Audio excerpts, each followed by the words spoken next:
¿Ya empiezo, doctor? Pues ya somos mayoría. Sí, ¿verdad?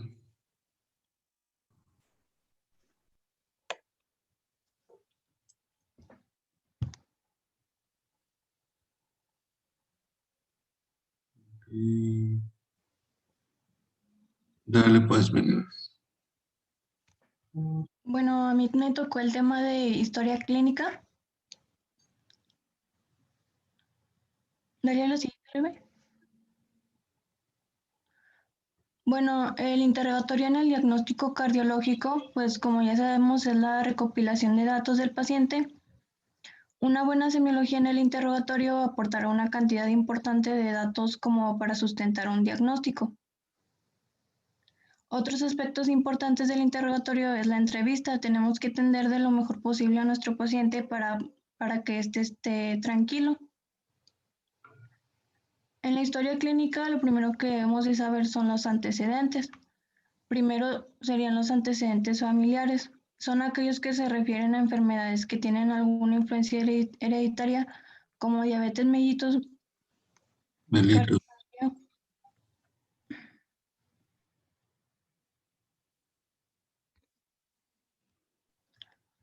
cardiopatía hipertrófica, hipertensión arterial, muerte súbita en jóvenes, hiperlipidemias, valvulopatía reumática o cardiopatía congénita.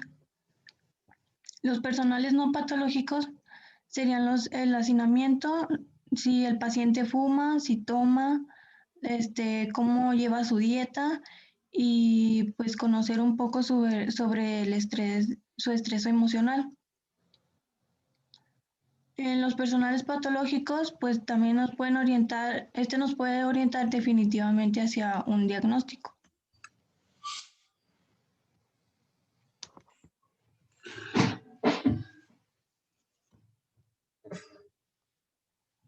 Bueno, nos vamos a pasar a lo que es la disnea.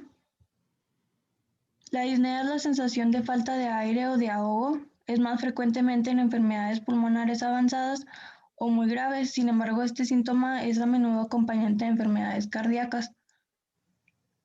Todos los procesos que impiden el vaciamiento de las venas pulmonares hacia la aurícula izquierda provocan una elevación.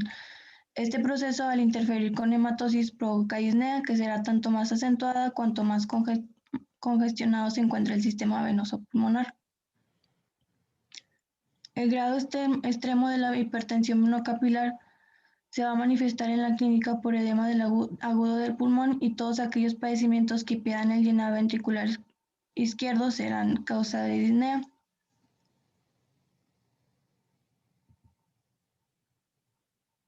Unos serán provocados por la elevación de la presión telediastólica ventricular izquierda, como la insuficiencia cardíaca o la rigidez de la pared ventricular, que trastorna el proceso de relajación, el cual se hace lento e incompleto, por lo que la presión diastólica intraventricular se eleva. En otras ocasiones se constituirán por una barrera al paso de la sangre hacia el ventrículo izquierdo, como sucede en la estenosis. La isquemia miocárdica crónica tiene el mismo efecto sobre la relajación ventricular como es importante, por lo cual puede manifestarse como disnea equivalente a anginoso.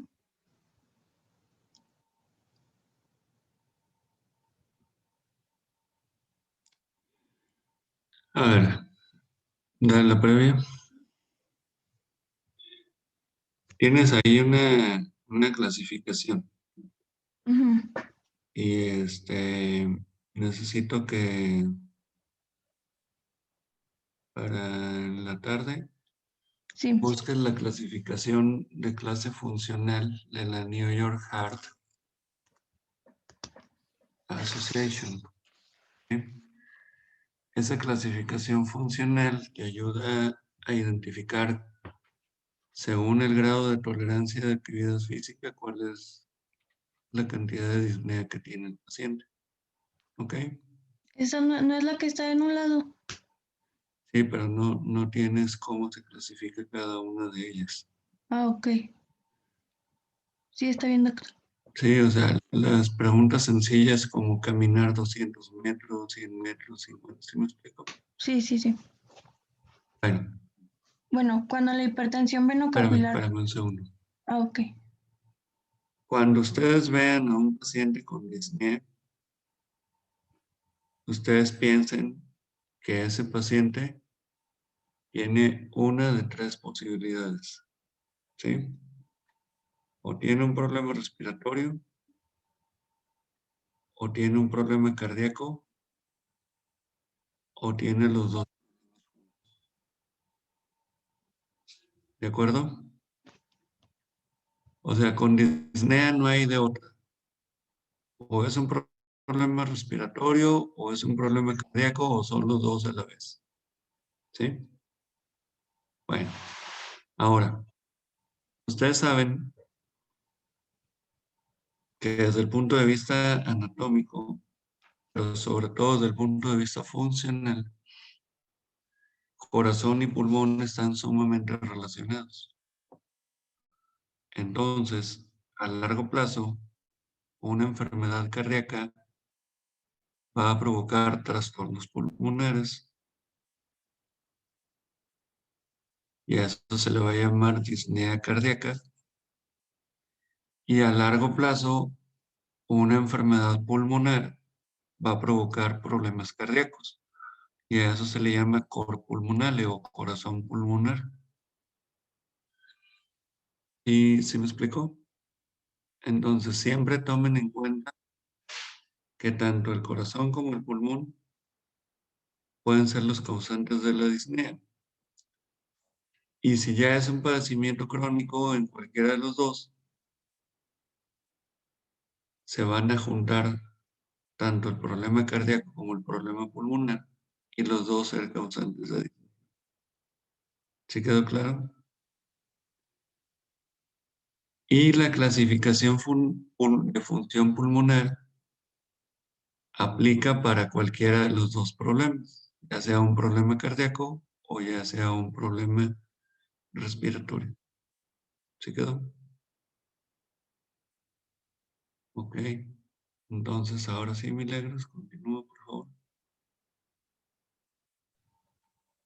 Bueno, cuando la hipertensión venocapilar no es muy acentuada, la disnea va a aparecer en los grandes esfuerzos. A un mayor grado de hipertensión venocapilar va a aparecer a medianos esfuerzos.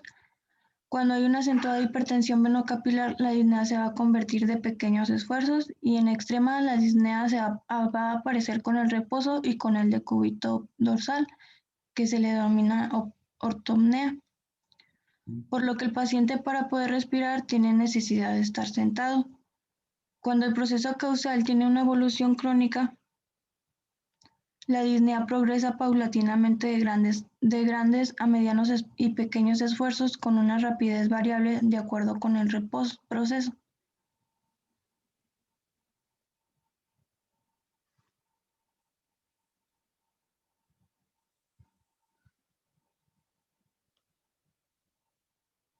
Dale la previa. Fíjate bien. La disnea paroxística nocturna este, va a estar provocada, perdón, en un paciente que no tiene ortopnea. ¿Sí? O sea, es un paciente que se puede acostar sin que le falte el aire. ¿Sí? Entonces no tiene ortopnea.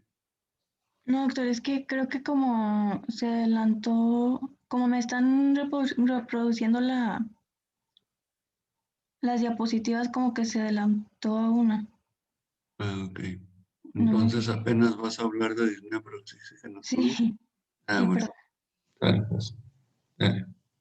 Bueno, en la disnea paroxística nocturna, el sujeto se recuesta a dormir y 2 o 3 horas después se va a levantar con una gran sensación de disnea que lo obliga a sentarse en la cama y este síntoma también provoca hipertensión venocapilar. Esta va a aparecer en el curso de aquellas enfermedades que permiten una evolución crónica, como estenosis mitral, mitral, miocardiopatía, restrictiva o insuficiencia cardíaca, por lo que se conceptualiza un equivalente anginoso. Esta modalidad de angina de pecho se presenta más frecuente en hombres de edad avanzada. Hay dos tipos de disnea de esfuerzo.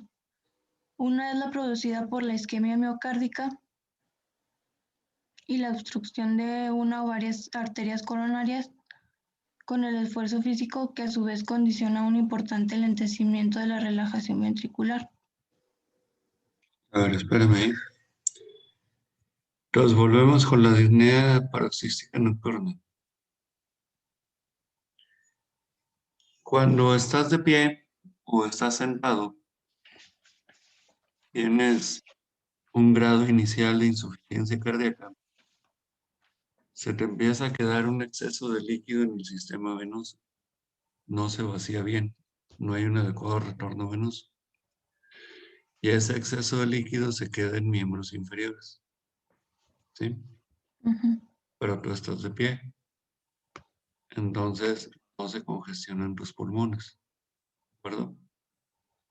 Sin embargo, cuando te acuestas, al estar acostado, el retorno venoso aumenta.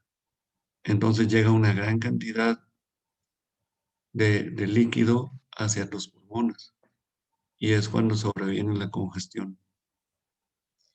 Por eso es que te acuestas y no tienes disnea, sino que la desarrollas hasta 2 o 3 horas después de estar acostado. Porque se empieza a drenar el exceso de líquido que hay en tus piernas. ¿Sí, sí quedó clara la idea? Sí. Entonces, la disnea paroxística nocturna es un síntoma que muchas veces es la primera manifestación de insuficiencia cardíaca que tiene un paciente. ¿Sale?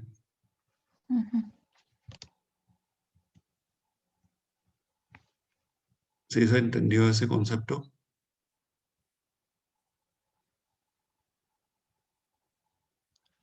Sí, O sea, doctor. sí se entendió por qué no tienes ortopnea y generas después la disnea paroxística nocturna.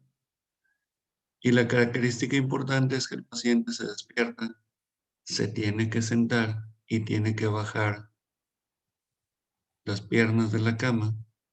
Eso disminuye el retorno venoso y disminuye la congestión pulmonar. Inclusive hay pacientes que se despiertan y tienen tanta angustia por la disnea que se levantan a caminar un par de minutos y con eso se mejoran. ¿De acuerdo? ¿Sí quedó? Sí. Ok, dale. Bueno, otro tipo de disnea de esfuerzo es el que condiciona la tromboembolia pulmonar de evolución crónica, significativa pero no masiva. En este caso, el paciente refiere disnea que en ocasiones llega a ser incapacitante sin que la historia clínica revele anormalidad alguna.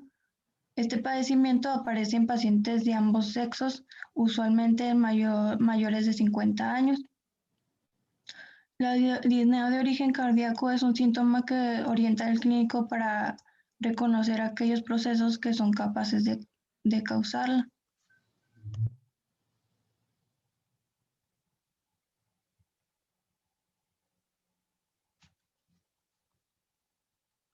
El edema se denomina así a la acumulación anormal de líquido en el tejido subcutáneo, el cual puede estar localizado en miembros inferiores, cara, sitios de decúbito, cavidad abdominal, que se le denomina ascitis, o generalizado, que es una sarca.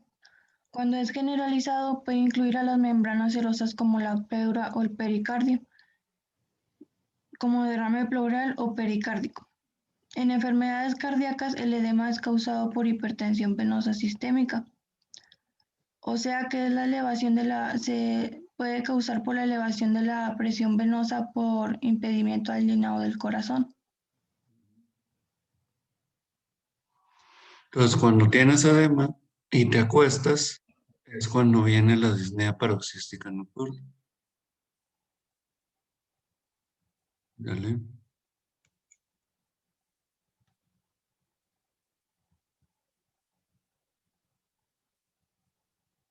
Bueno, en la insuficiencia cardíaca congestiva, sea global o solo insuficiencia ventricular derecha, el mecanismo fisiopatológico es distinto. Por un lado, se produce hipertensión venosa sistémica que se debe al aumento de la presión diastólica del ventrículo derecho debido a la utilización del mecanismo de Frank Starling, que es el aumento diastólico intraventricular. Se va a producir elevación de la presión de la aurícula derecha, de las venas cavas y de todo el sistema venoso sistémico.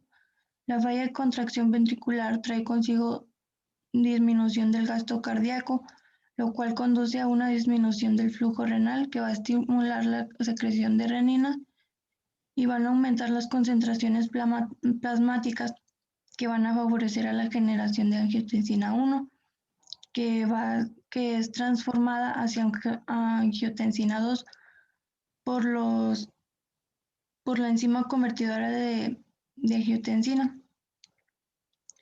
La angiotensina 2 a través de sus receptores fisulares AT van a producir secreción de aldotesterona por la corteza suprarrenal, la cual producirá retención de agua y sodio por el aumento del volumen intravascular del líquido. Incremento de la presión sistémica va a condicionar la extravasación del líquido al intersticio cutáneo, el cual se va a manifestar por edema. Por lo tanto, el paciente con insuficiencia cardíaca congestiva, el edema es progresivo, iniciándose en los miembros inferiores de predominio vespertino y ascendente. Dale a la que sigue.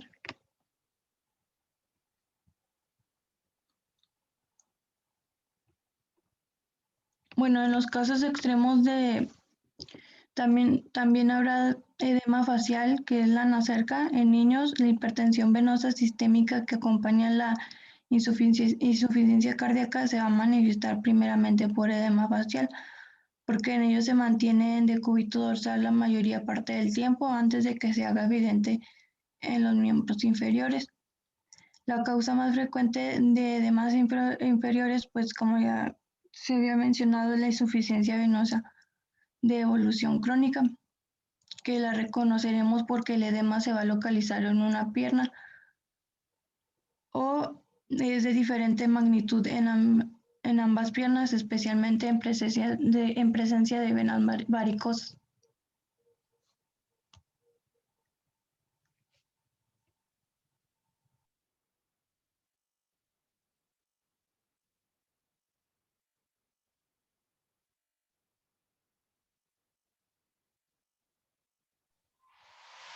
El dolor precordial,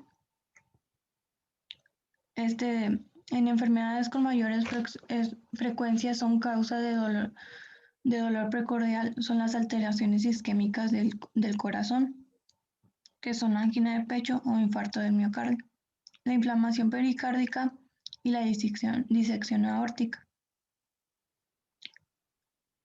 Otra forma de isquemia miocárdica es la que se presenta cuando una placa de ateroma intracoronaria se rompe. El dolor precordial producido por isquemia miocárdica tiene su origen en la falta de riego coronario en alguna área del corazón, sea por oclusión anatómica o funcional, parcial o total, transitoria o permanente. La oclusión parcial pero significativa es mayor del 70% de una arteria coronaria por una placa de ateroma.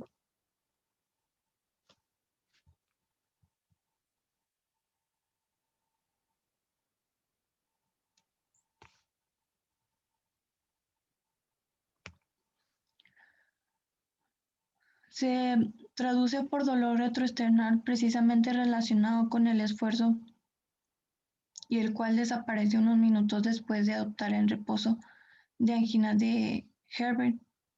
Cuando la isquemia miocárdica es consecuencia de espasmo coronario, la angina de Prinzmetal, el dolor precordial aparece durante el reposo, preferentemente durante el sueño. Su duración es variable entre 10 y 30 minutos Usualmente cede en forma espontánea cuando cede el espasmo arterial, pero se debe de tener consideración que el dolor puede llegar a ser intenso y confundirse con el producido de un infarto de miocardio.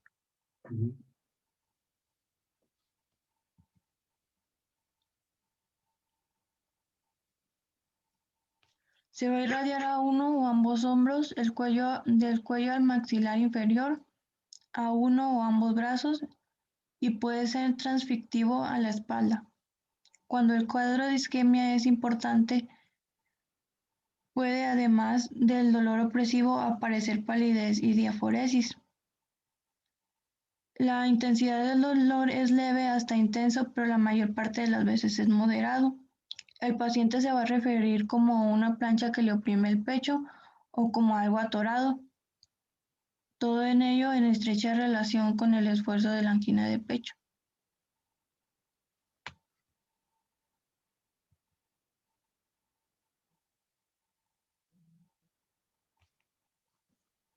La angina Prinzmetal es el espasmo coronario. El dolor es casi siempre retroesternal y puede llegar a ser intenso e incluso confundirse con la presencia de un infarto del miocardio.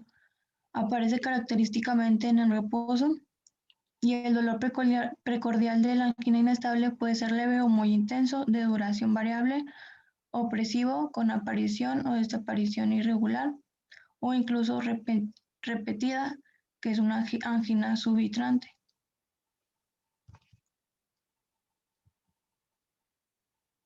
A ver, espérame ahí. Regrésate a la primera diapositiva de dolor.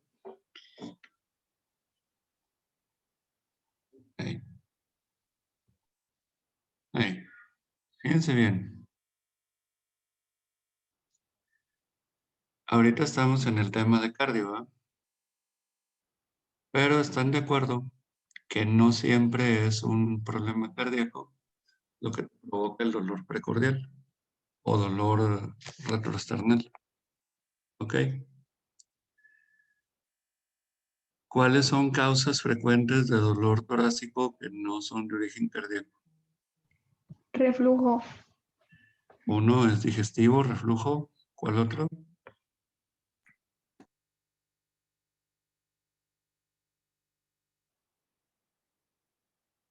Otro.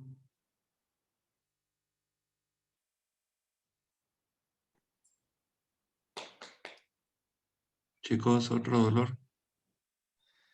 Espasmo de músculos intercostales. Puede ser una... Pectoral. Ese espasmo de músculos intercostales es más común que el espasmo de músculos pectorales, Gamaliel.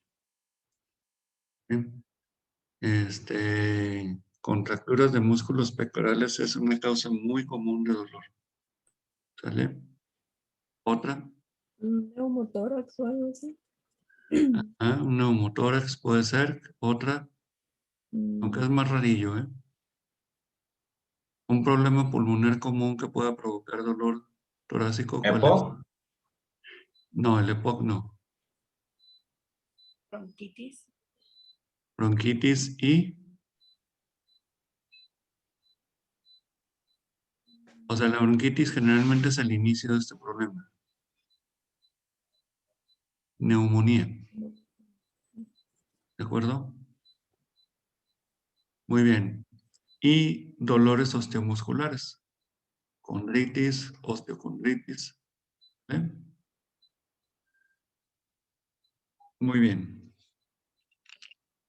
Cuando tienes un dolor torácico, debes de hacer la semiología completa de dolor, como se los explicó ahorita Milagros.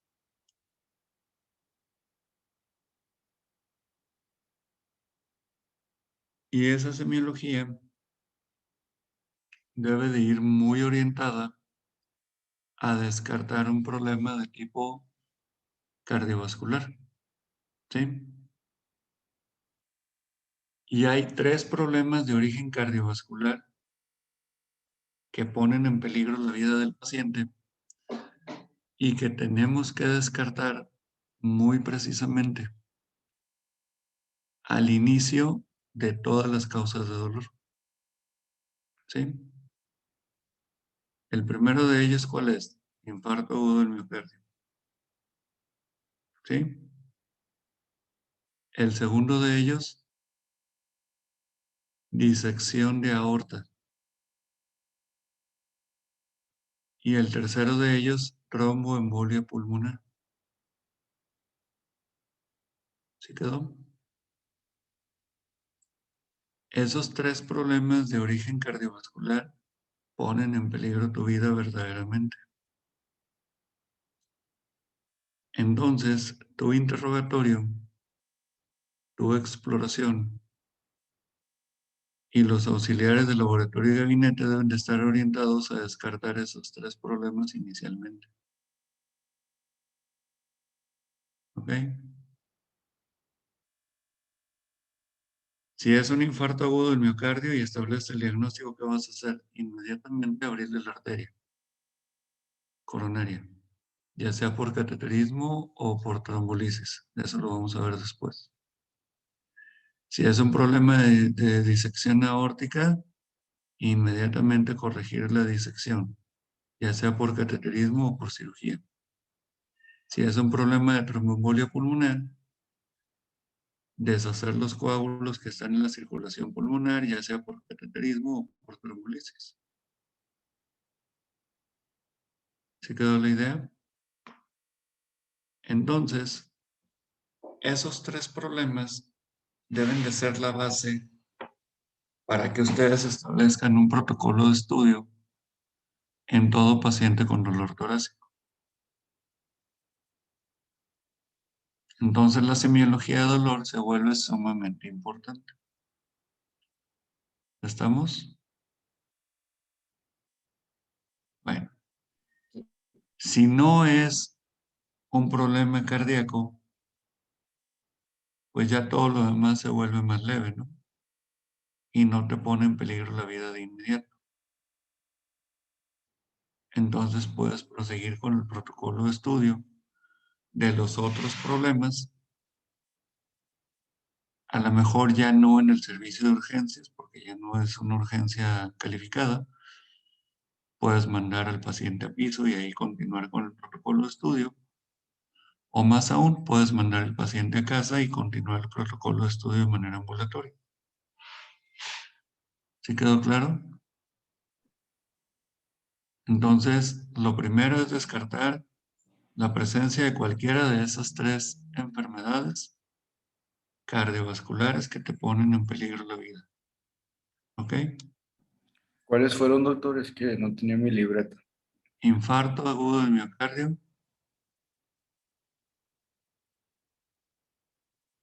disección o ruptura de aorta y tromboembolia pulmonar.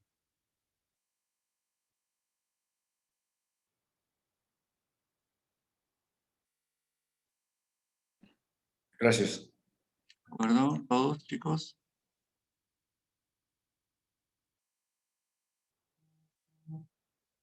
Muy bien. Ahora, el síntoma dolor.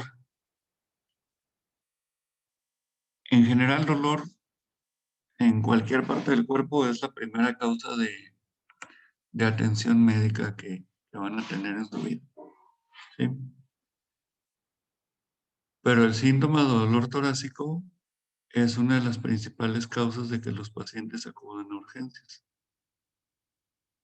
¿Sale? Y la valoración de un paciente en el área de urgencias se tiene que hacer rápida y muy orientada. No debemos de perder tiempo, no debemos de estar divagando entre las posibilidades de diagnóstico. ¿Sí queda claro? Entonces, tengan muy clara la semiología de dolor torácico y tengan muy claro cuáles son las patologías que van a descartar inicialmente. ¿Ok?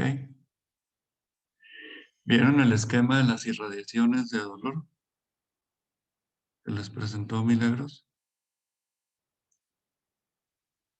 ¿Cuál es la irradiación de dolor torácico que es más sugerente de un problema de tipo isquémico cardíaco?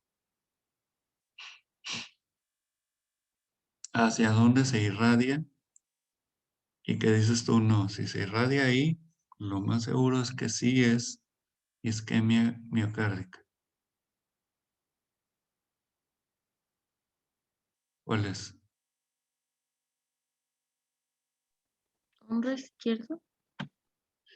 No, esa es la más común, pero no es la más sugerente de isquemia. Cuello, ¿sí? O sea, cuando el paciente te dice que el dolor se le irradia, o sea, empieza en la parte posterior del esternón y se le va hacia el cuello, tenle miedo, ¿sí?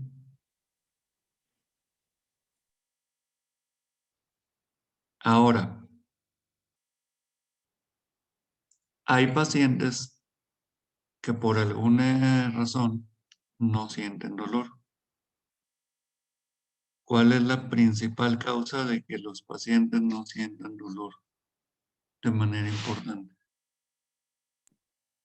El umbral de dolor que tiene. Porque el tejido ya sufrió una necrosis.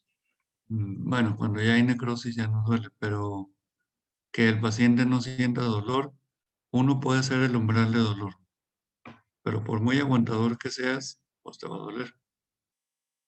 Pero hay una enfermedad, bueno, son varias, pero una muy común que te quita la sensibilidad al dolor. ¿Cuál es? La diabetes no. La diabetes. Entonces, cuando tú tienes diabetes, disminuye muchísimo la percepción de dolor. ¿Sí queda claro? Entonces, ustedes deben de preguntar dentro de los factores que provocan problemas cardíacos, de los principales está la diabetes. Sí, fíjense bien y métanselo bien en la cabeza. Si un paciente es diabético, aunque les diga que el dolor es leve, denle importancia a ese dolor y háganle el protocolo de estudio completo. Porque como es diabético, puede que no sienta mucho. Y puede que ese paciente verdaderamente tenga un problema grave y no está refiriendo una gran intensidad de dolor. ¿Sí me expliqué?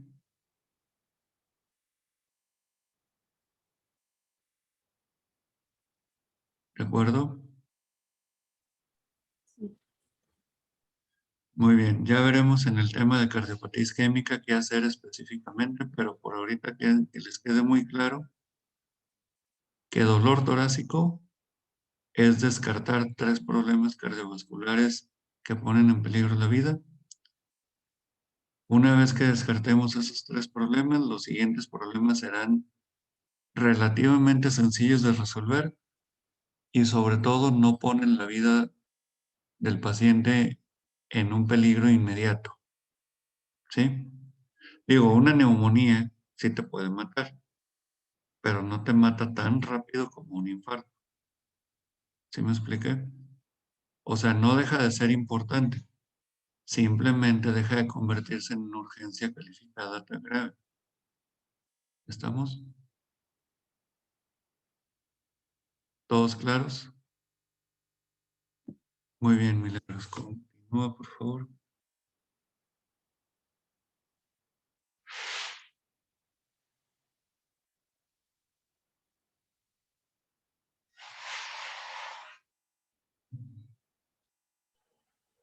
Bueno, en la cianosis, esta va a ser la coloración azulosa o violácea de la piel y las mucosas. La sangre va a pasar al pulmón a oxigenarse cuando sale a la circulación. Gran concentración de oxígeno es la molécula de hemoglobina que se satura en más del 90%, lo que por un lado traduce el transporte de oxígeno hacia todos los tejidos y por otro contribuye a la coloración normal de la piel. Cuando este se reduce, importantemente la cantidad de oxígeno en la sangre que va hacia la circulación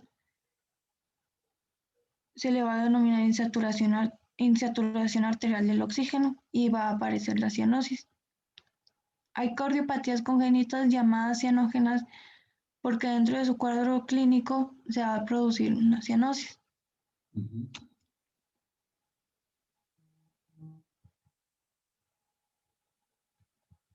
A ver, regresa a cianosis.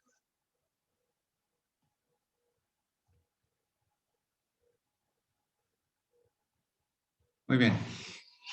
¿Dónde se lleva a cabo la oxigenación de la sangre?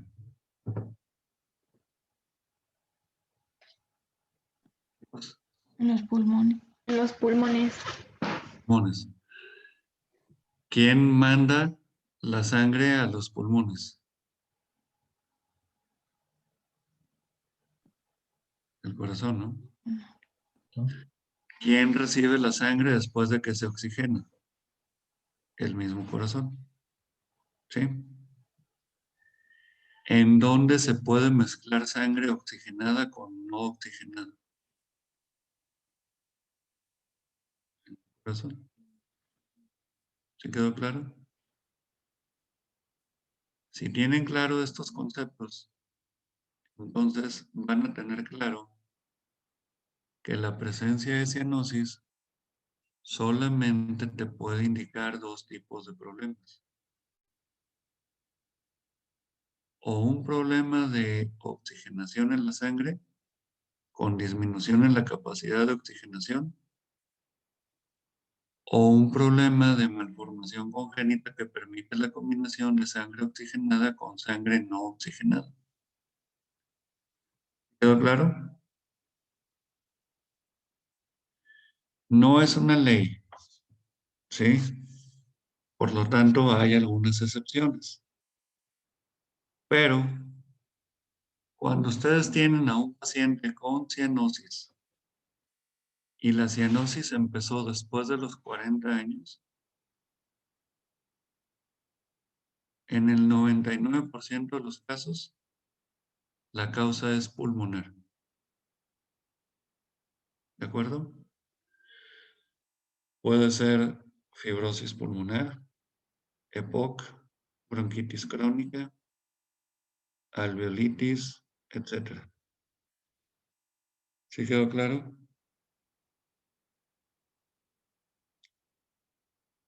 Menos de 20 años de edad y presencia de cianosis, en el 99% de las veces es una malformación congénita del corazón o del sistema cardiovascular. ¿Sí queda claro esta idea? Sí. ¿Sí? O sea, lo que les menciono ahorita son tips para que ustedes se orienten más fácil en el diagnóstico. Les va a llegar un paciente con cianosis al consultorio y es una persona mayor de 40 años. ¿Cuál va a ser su protocolo de estudio? Orientado a un problema respiratorio. Y en el 99% de las veces van a tener razón. ¿De acuerdo? Le llega un paciente de menos de 20 años de edad con cianosis al consultorio. ¿Qué le van a pedir? Un ecocardiograma para ver cómo está el corazón.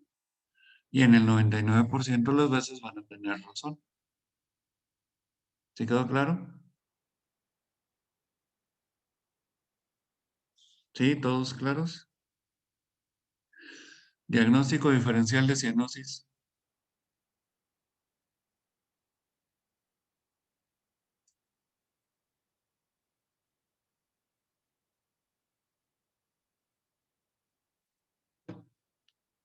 El que me lo diga se va a ganar mi aprecio y respeto.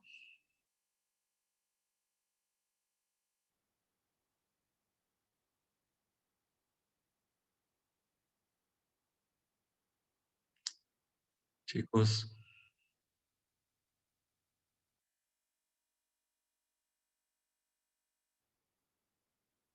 ¿No era el síndrome de Raynaud? el fenómeno de Raynaud. ¿Sí? que ahorita es más común por el clima frío. ¿Sale? Entonces, ustedes tienen que evaluarlo. Si es una mujer joven, las enfermedades autoinmunes son más comunes en la mujer joven. ¿Sí? Y por enfermedades autoinmunes estamos hablando principalmente de artritis reumatoide y lupus eritematoso. Y ambos pueden presentar fenómeno de Raynaud. Pero ¿estás de acuerdo que se te pongan los dedos morados y te asusta? Entonces eso es lo que te lleva a la consulta con el médico. ¿Cuál es la diferencia entre cianosis y fenómeno de Raynaud? Que la cianosis va a ser más evidente durante el esfuerzo físico y el fenómeno de Raynaud va a ser más evidente al exponerlo a clima frío. ¿Sí quedó claro?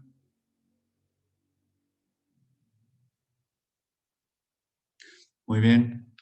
Entonces ahí dejamos el tema para que se metan a su siguiente clase a tiempo. Todavía te faltan diapositivas, ¿verdad, Milagros? Sí, doctor. Bueno, entonces acuérdense que nos quedamos en cianosis. Repasen el tema si tienen alguna duda de lo que hemos visto inicialmente, que es disnea, dolor torácico y cianosis. Bueno, edema y cianosis. Lo comentamos al inicio de la tarde y si no, pues continuamos ahí donde se quedó Milagros. ¿Sale, chicos? Ok, doctor, hasta la tarde. Nos vemos, pórtense bien. Bye.